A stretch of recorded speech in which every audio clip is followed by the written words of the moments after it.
World and PSCയുടെ പുതിയ updates ദിവസവും നിങ്ങൾക്ക് ലഭിക്കാനായി ഈ ചാനൽ എത്രയും വേഗം സബ്സ്ക്രൈബ് ചെയ്യുക. വീഡിയോ അപ്ലോഡ് ചെയ്ത് ഉടൻ തന്നെ നോട്ടിഫിക്കേഷൻസ് ലഭിക്കാനായി അടുത്തുള്ള ബെൽ ഐക്കണിൽ ക്ലിക്ക് ചെയ്ത് നോട്ടിഫിക്കേഷൻസ് ഓൺ ചെയ്യുക. Hello friends, GK world and PSCയുടെ എല്ലാ കൂട്ടുകാർക്കും ഇന്നത്തെ പുതിയ എപ്പിസോഡിലേക്ക് ഒരിക്കൽ കൂടി സ്വാഗതം. അപ്പോൾ ഇനിയും ചാനൽ സബ്സ്ക്രൈബ് ചെയ്യാത്തവരുണ്ടെങ്കിൽ എത്രയും വേഗം തന്നെ ഞങ്ങളുടെ ചാനൽ സബ്സ്ക്രൈബ് ചെയ്യുക. ഒപ്പം വീഡിയോസ് എല്ലാം ഇഷ്ടപ്പെടുന്നുണ്ടെങ്കിൽ ദയവായി ലൈക്ക് ചെയ്യുക, ഷെയർ ചെയ്യുക. നിങ്ങളുടെ അഭിപ്രായങ്ങളും നിർദ്ദേശങ്ങളും എല്ലാം ഞങ്ങൾക്ക് കമന്റ് ബോക്സിൽ കമന്റ് ചെയ്ത് അറിയിക്കാവുന്നതാണ്. തുടർന്നും നിങ്ങളുടെ സപ്പോർട്ട് അങ്ങോട്ട് എത്തിയിട്ടുണ്ടാവുമെന്ന് ഞാൻ വിശ്വസിക്കുകയാണ്. മറക്കണ്ട, ഷെയർ ചെയ്ത് മറ്റുള്ളവരിലേക്ക് എത്തിച്ചു കൊടുക്കാൻ നിങ്ങൾ ശ്രമിക്കുക. ക്ലാസ്സിനെ കുറിച്ചിട്ടുള്ള അഭിപ്രായങ്ങളും നിർദ്ദേശങ്ങളും എല്ലാം ഇനി അഡീഷണൽ ആയിട്ട് നമുക്ക് ക്ലാസ്സിൽ എന്തെങ്കിലും ഇൻക്ലൂഡ് ചെയ്യേണ്ട കാര്യങ്ങൾ ഉണ്ടെങ്കിൽ ഞങ്ങൾക്ക് കമന്റ് ബോക്സിൽ കമന്റ് ചെയ്ത് അറിയിക്കാവുന്നതാണ്. ഓക്കെ, നമുക്കിനി ചോദ്യോത്തരങ്ങളിലേക്ക് കടക്കാം. ഇത് ഞാൻ പറയാൻ പോകുന്നത് വീണ്ടും ആവർത്തന ചോദ്യോത്തരങ്ങളാണ്.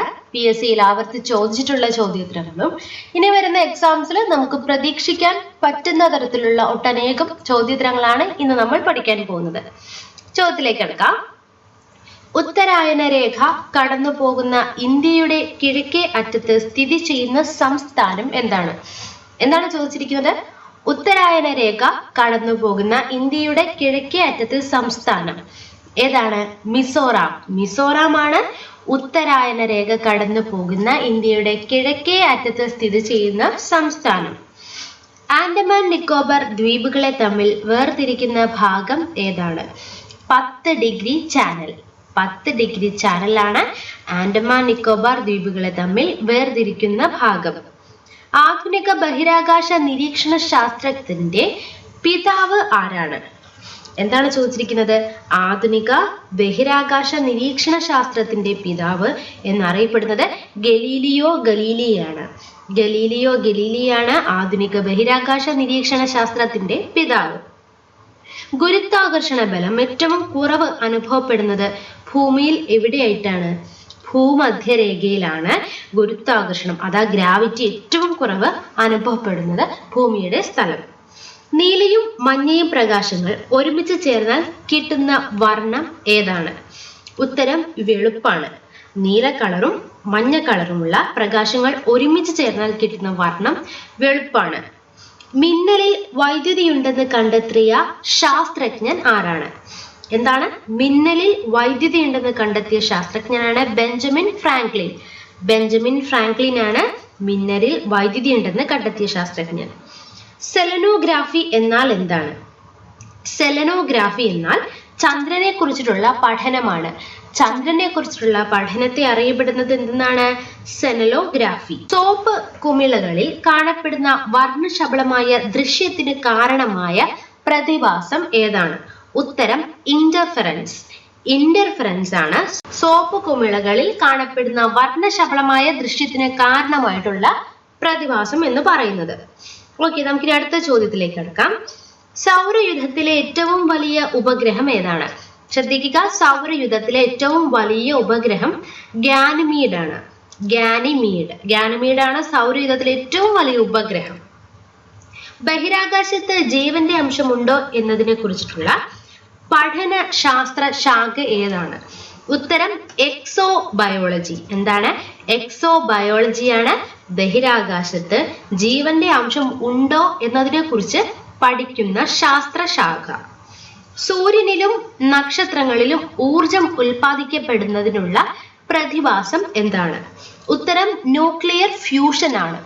ന്യൂക്ലിയർ ഫ്യൂഷൻ ആണ് സൂര്യനിലും നക്ഷത്രങ്ങളിലും ഊർജം ഉൽപ്പാദിപ്പിക്കപ്പെടുന്ന പ്രതിഭാസം. സർക്യൂട്ടുകളിൽ വൈദ്യുത ചാർജ് സംഭരിച്ചു വെക്കുന്നതിനുള്ള ഉപകരണം എന്താണ്? എന്താണ് ചോദിച്ചിരിക്കുന്നത്? സർക്യൂട്ടുകളിൽ വൈദ്യുത ചാർജ് സംഭരിച്ചു വെക്കുന്നതിനുള്ള ഉപകരണം എന്താണെന്നാണ് ചോദിച്ചിരിക്കുന്നത്. ഏതാണ്? കപ്പാസിറ്റർ. കപ്പാസിറ്റർ ആണ് സർക്യൂട്ടുകളിലൊക്കെ വൈദ്യുതി ചാർജ് സംഭരിച്ചു വെക്കുന്ന ഉപകരണം. സൂര്യൻ അസ്തമിച്ചാലും അല്പസമയം കൂടി നമുക്ക് സൂര്യനെ കാണാൻ കഴിയും. ഇതിന് കാരണമായിട്ടുള്ള പ്രതിഭാസം ഏതാണ്? ഉത്തരം അപവർത്തനം അഥവാ റിഫ്രാക്ഷൻ.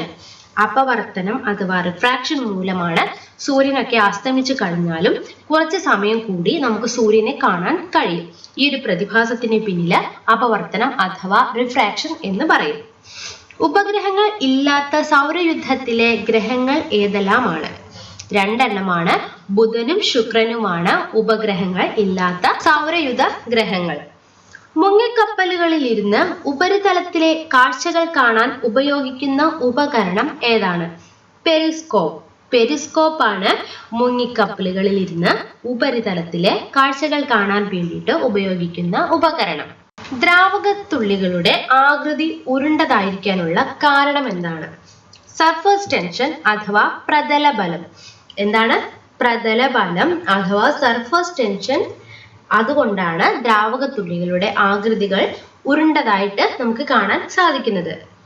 ഒരേ ഇനം തന്മാത്രകൾ തമ്മിലുള്ള ആകർഷണ ബലം ഏത് പേരിലാണ് അറിയപ്പെടുന്നത്?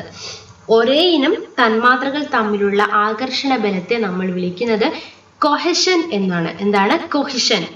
ഒരേ ഇനം തന്മാത്രകൾ തമ്മിലുള്ള ആകർഷണ ബലം കൊഹിഷൻ എന്നാണ് അറിയപ്പെടുന്നത്. ജലത്തുള്ളികൾ ഗ്ലാസിൽ പറ്റിപ്പിടിച്ചിരിക്കുന്നതിനുള്ള കാരണം അഡ്ഹീഷൻ ആണ്. എന്താണ്? അഡ്ഹീഷൻ. ജലത്തുള്ളികൾ ഗ്ലാസിൽ പറ്റിപ്പിടിച്ചിരിക്കാനുള്ള കാരണം അഡ്ഹീഷൻ ആണ്. മൂഷക വംശം എന്ന ഗ്രന്ഥത്തിന്റെ കർത്താവ് അതാരാണ്? അതുലൻ. അതുലനാണ് മൂഷക വംശം എന്ന ഗ്രന്ഥത്തിന്റെ കർത്താവ്. ബംഗാളിലെ ഏഷ്യാറ്റിക് സൊസൈറ്റിയുടെ സ്ഥാപകൻ ആരാണ്? Sir William Jones. Sir William Jones ആണ് ബംഗാളിലെ ഏഷ്യാറ്റിക് സൊസൈറ്റിയുടെ സ്ഥാപകൻ. അശോക ലിഖിതങ്ങൾ വായിച്ച ഇൻഡോളജിസ്റ്റ് ആരാണ്? James Prinsep. ജെയിംസ് പ്രിൻസപ്പ് ആണ് അശോക ലിഖിതങ്ങൾ വായിച്ച ഇൻഡോളജിസ്റ്റ്. ഇന്ത്യൻ പുരാവസ്തു ഗവേഷണത്തിന്റെ പിതാവ് ആരാണ്? ഇന്ത്യൻ പുരാവസ്തു ഗവേഷണത്തിന്റെ പിതാവ് അലക്സാണ്ടർ കണ്ണിംഗ്ഹാം ആണ്. അലക്സാണ്ടർ കണ്ണിംഗ്ഹാം ആണ് ഇന്ത്യൻ പുരാവസ്തു ഗവേഷണത്തിന്റെ പിതാവ്. ശിലാലിഖിതങ്ങളെ കുറിച്ചുള്ള പഠനം ഏത് പേരിലാണ് അറിയപ്പെടുന്നത്? എപ്പിഗ്രാഫി. എപ്പിഗ്രാഫി എന്നാണ് ശിലാലിഖിതങ്ങളെ കുറിച്ചിട്ടുള്ള പഠനത്തെ അറിയപ്പെടുന്നത്. ഇന്ത്യയിൽ ഏറ്റവും പുരാതനമായ ലിഖിതങ്ങൾ കാണപ്പെടുന്നത് എവിടെയാണ്? ഹാരപ്പൻ മുദ്രകളിലാണ് ഇന്ത്യയിൽ ഏറ്റവും പുരാതനമായ ലിഖിതങ്ങൾ കാണപ്പെടുന്നത്.